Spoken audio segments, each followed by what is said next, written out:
Hey, what is up, guys? Blunt Guts here.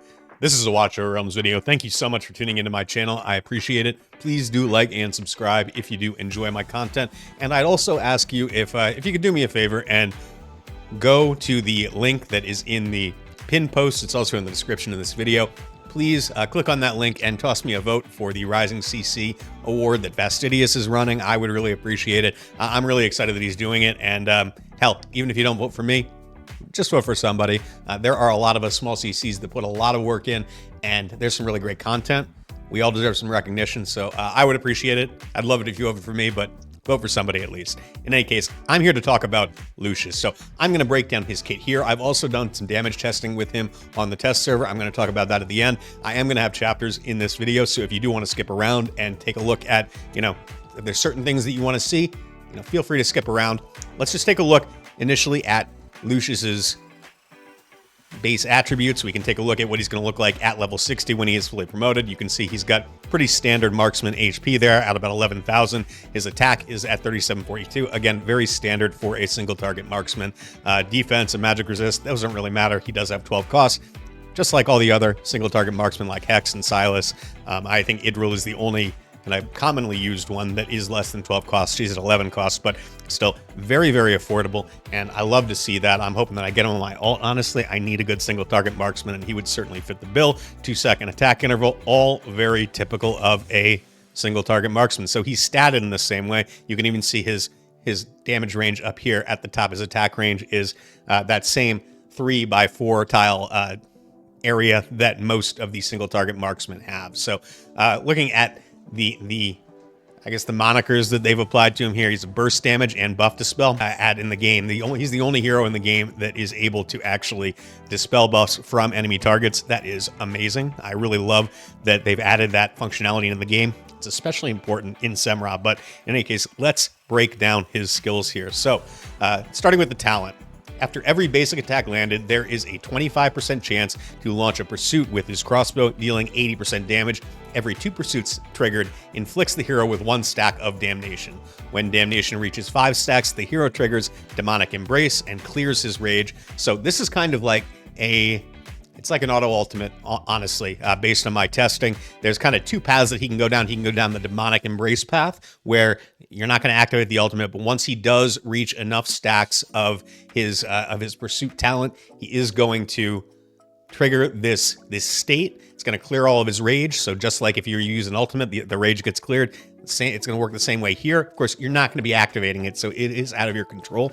Increases damage by 200% and reduces attack interval by 30%. So he's going to do more damage. He's going to speed up his attacks. Each basic attack is guaranteed to trigger a pursuit, so that 25% chance to trigger a pursuit now becomes 100%.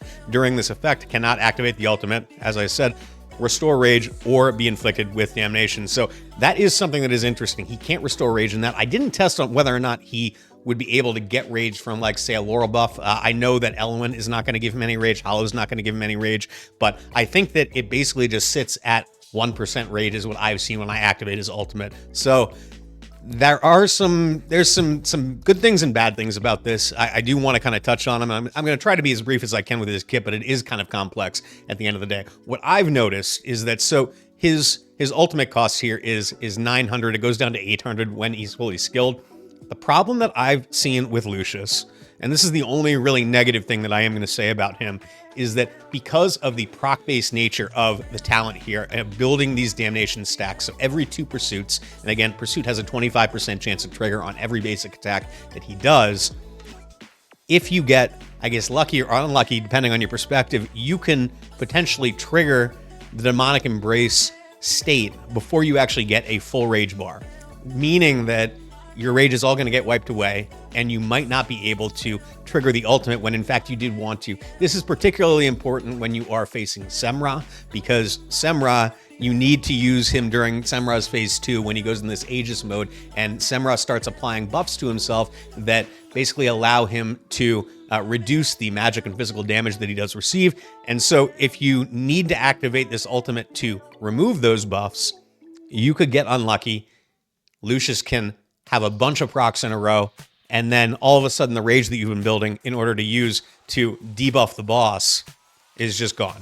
And that is that's a problem. Now, I think that there's probably some ways that you can address that. You can build him a little slower, and I think that may be the move in order to kind of reduce the chance that you're going to have a lucky string of procs and suddenly get popped into this demonic embrace state. But it is the one downside that I have found with Lucius, so I did want to kind of touch on that before I really jumped into the rest of his skill set. On the whole, though, I will say that the demonic embrace as a kind of an alternative to his ultimate, it does very compelling damage. And if you do get lucky with those, lucky or unlucky, depending on what you're trying to do, and you do get the demonic embrace, say, before you get rage capped and would be in a position to use the ultimate, he actually does more damage that way. He has higher burst potential. Now, it's very RNG based, but that has been my experience with my testing, so I did just want to kind of get that out there. In any case, let's take a look at his skills here. His basic attack deals 100% damage to one enemy one time, prioritizing airborne units. Very standard for a marksman. It's going to go up to 120% damage, which is relatively strong. We've also got Exorcism here. This is the ultimate, kind of the alternate as opposed to demonic embrace. Loads the weapon with sanctified bolts, increasing damage by 20% for 20 seconds. Basic attacks and pursuits deal an extra 100% damage one time. The first 4 pursuits dispel 1 buff, like I was talking about. This is going to be huge for Guild Boss 2.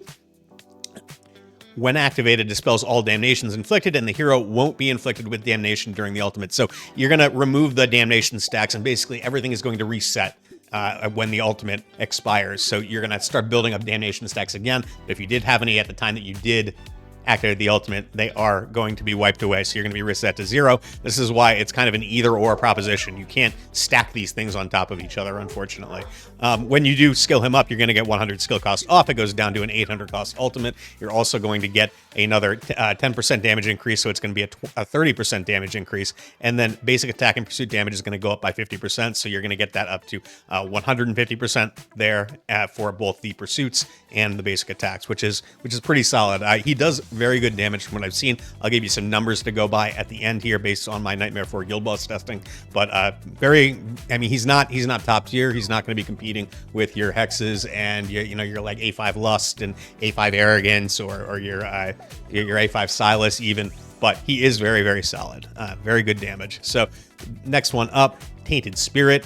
During the effect of Demonic Embrace, every attack ignores 20% defense. That's awesome. During the ultimate, increases single target damage by 20%. You're going to get another 20% single target damage when you skill him up. So that's going to become 40% increased single target damage and another 10% defense ignore. So that's going to cap out at 30% defense ignore in Demonic Embrace, which is awesome. The only thing I will say, this passive is only going to affect half his kit. And if you are activating his ultimate, you're not really going to get any benefit from this. So, I mean, again, unless you get lucky and you get a bunch of pursuits in a row and you unintentionally trigger Demonic Embrace. So that is the one negative that I will say. Again, I guess I've been saying the one negative, but it really all is the same negative, is that he is very RNG dependent, and you can have, depending on your perspective, good luck or bad luck, but I guess maybe just a high proc string like that can really derail whatever it is that you're trying to do. That is certainly possible.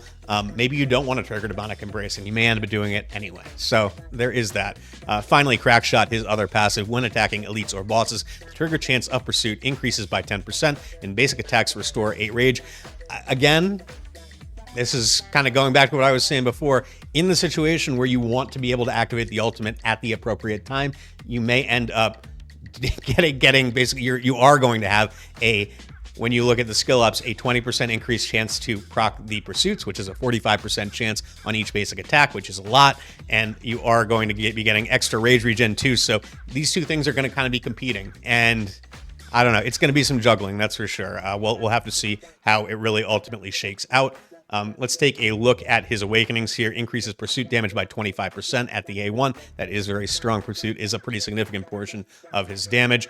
He's got 300 attack on the A2. That's pretty standard. We've also got A3. During the ultimate, pursuit inflicts stun and damage reduction. This is huge for the guild boss, especially for the phases 1 and phase 3, where the boss is putting out, Semrah is putting out just a crazy amount of damage. So you're going to get a 20% damage reduction for 3 seconds. Again, it's going to get reapplied over and over again, especially during the ultimate when you are having that increased pursuit chance. So you're basically going to be able to keep this up for the duration of the ultimate, but You're going to be able to use this as kind of filler in between, say, like Volka's damage reductions or something like that. If you're not bringing Alistair, that is very helpful. And then stun, of course, control, impairing effects do reduce the boss's cast time in the first phase when he is kind of swinging that big chainsaw around. So that is going to be really helpful to kind of reduce the damage there. The A3 is kind of where it's at as far as I'm concerned. I don't know that you really need to go any higher, but the other awakenings are not awful, obviously. 8% damage on the A4, which is very strong. We love that. And then finally, A5, during the demonic embrace, dealing damage each time increases attack by 2%, up to a maximum increase of 36%. And then this effect lasts until the end of demonic embrace. Again, if you're not taking advantage of demonic embrace, then you are not going to be benefiting from this at all, which I don't love. So this is the problem with this hero. As great as he's going to be, I think I have two perspectives about this. The fact that he brings buff removal and he does good damage is amazing and makes him a really good hero. But the fact that you've got kind of these two different paths that he can go down, either the exorcism side or the demonic embrace side, those two things are receiving independent bonuses. So he's got kind of like two sets of bonuses rather than just a single set of bonuses that are going to help all of his damage. So I'm not sure. I feel like he's limited at the end of the day. Maybe he would be OP if it was not segmented that way, but it is a little troubling.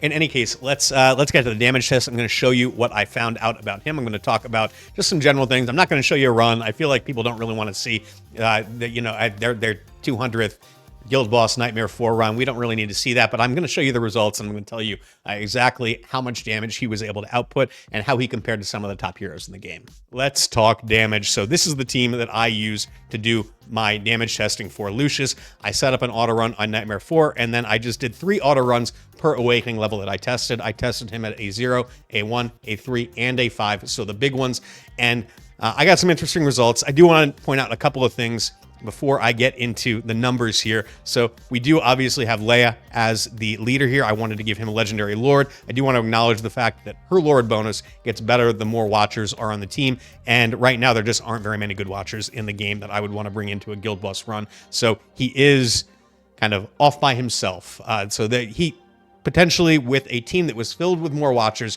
he might be getting significantly more, well, I don't know about significantly, but a bit more damage. He would basically be getting a 30% damage boost more often from Leia's Lord bonus if I did have more watchers in the team. However, I think we have to acknowledge that he's in a faction where there aren't really a lot of desirable heroes to bring. Him and Leia are two of the few that really, as far as either damage dealers or damage enablers, there's not really much else in his faction that is worthwhile. So I do want to kind of point that out.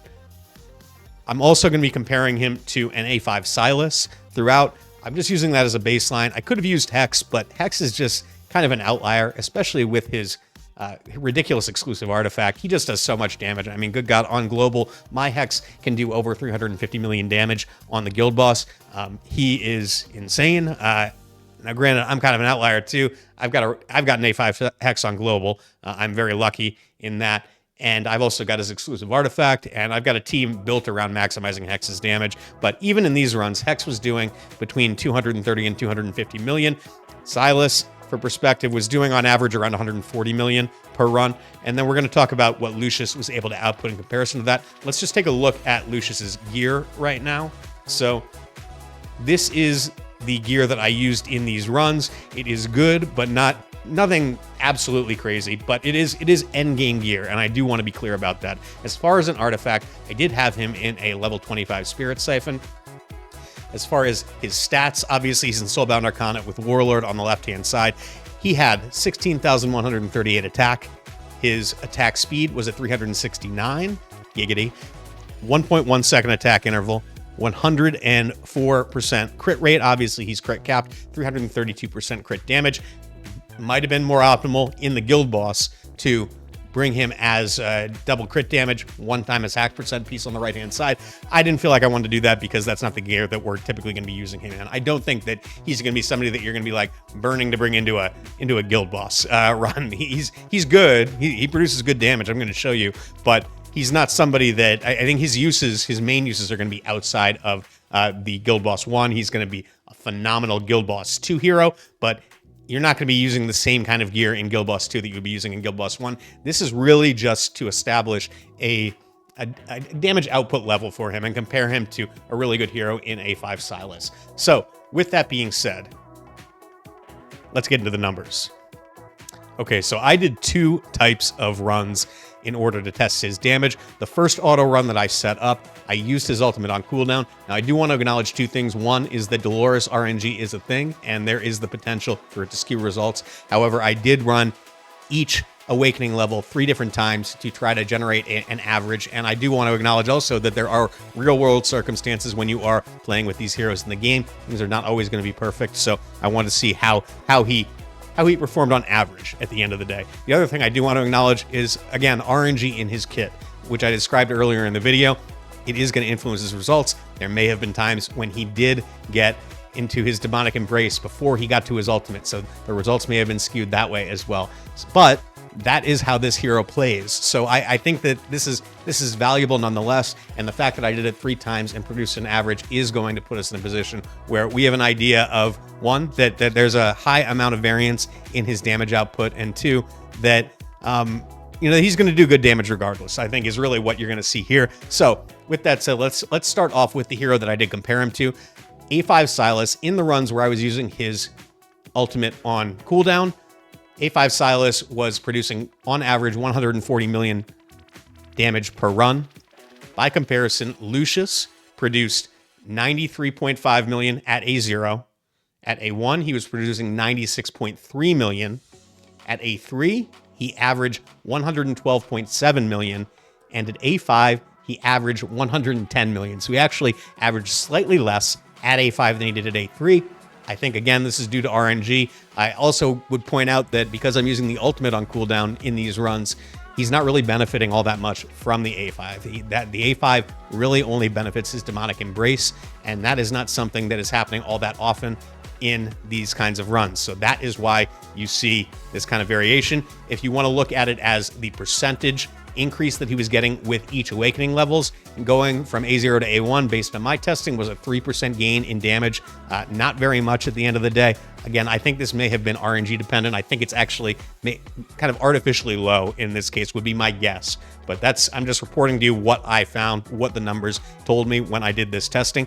Going from A0 to A3 was a 20% increase in damage, and then going from A0 to A5 was an 18% increase in damage. Again, remember, A5, for whatever reason, did test lower across 3 runs than the A3 did, but I think that is just RNG kind of playing out. I think it speaks to the RNG that is present in this guy's kit. All right, so the other auto run that I did set up, I didn't use Lucius's ultimate at all. I wanted to test Demonic Embrace. I didn't change the gear at all. However, I will acknowledge that I think that if you're going to try to do this, I think you're going to have more success with higher attack speed so that you can have a higher chance of getting into that Demonic Embrace state more often. However, just for the interest of comparing it to the Exorcism, to using his ultimate on cooldown, I did want to keep the gear the same.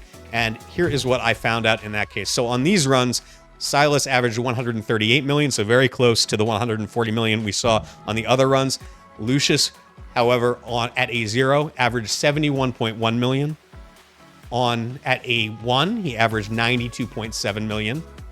At A3, he averaged 96.4 million. And then at A5, he averaged 107.7 million. So what you see is that I think that, honestly, that this testing, the demonic embrace testing, really falls in line with what we would expect from his awakenings. We see a big jump at A1 with that extra pursuit damage, particularly because he's getting extra damage from the pursuits when he is in demonic embrace, and he is, I think, more likely to be able to proc them, if I'm not mistaken. Let's just take a look here. We'll take a look at demonic embrace and just see what it says here. So damage by 280%. So you're just getting extra damage on his pursuit. And then on top of that, each basic attack is guaranteed to trigger a pursuit. So that pursuit triggering chance goes from 25% to 100% during demonic embrace. That's why we see such a big increase going from A0 to A1.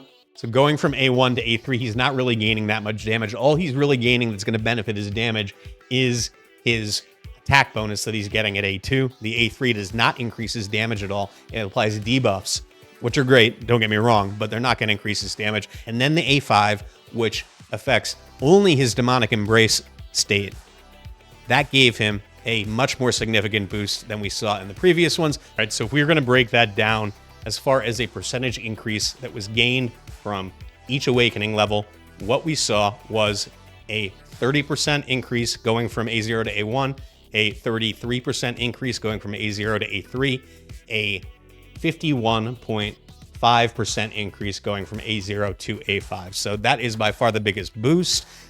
He did solid damage across the board. He's not Silas level.